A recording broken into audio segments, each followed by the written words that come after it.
ቤተሰቦች እንዴት ናችሁ? ሐኪም ጠይቅ ፕሮግራማችን ይዘንላችሁ መጥተናል። አብራችሁ ቆዩ። ሀዲያስ ዶክተር አለን። የመጀመሪያ ጥያቄያችን የሚሆነው አንድ ሰው የአእምሮ ህመም እንዳለበት እንዴት ማወቅ ይችላል? ወይም ደግሞ የአእምሮ ህመም ምልክቶች ምንድን ናቸው ልንል እንችላለን? የአእምሮ ህመሞች በጣም ሰፊ ናቸው። በጣም ብዙ አይነት የአእምሮ ህመም ምልክቶች አሉ። ከእንቅልፍ ማጣት ጀምሮ ጭንቀት፣ ድባቴ፣ የወሲብ ችግሮች፣ የግንኙነት ችግሮች፣ የስብዕና ችግሮች፣ የሱስ እንዲሁም ደግሞ ከልጅነት ጀምሮ የሚመጡ ከኒውሮ ዴቨሎፕመንታል ብለን የምንጠራቸው የአእምሮ ችግሮች አሉ።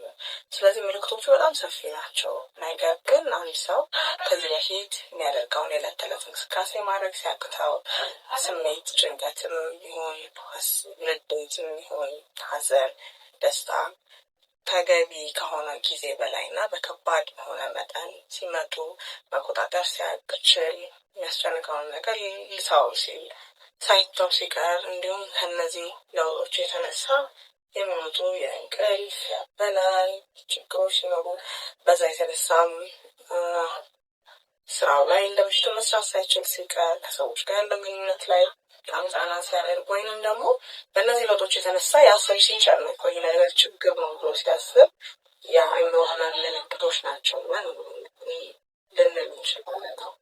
ምልክቶች በጣም ብዙ ስለሆኑ ብዙ አይነት ናቸው። ዋናነት ግን ለባለቤቱ በዙሪያ ያለው ሰው ጭንቀት የሚፈጥር አይነት ነው ስለሆኑ የሚከፈለጉ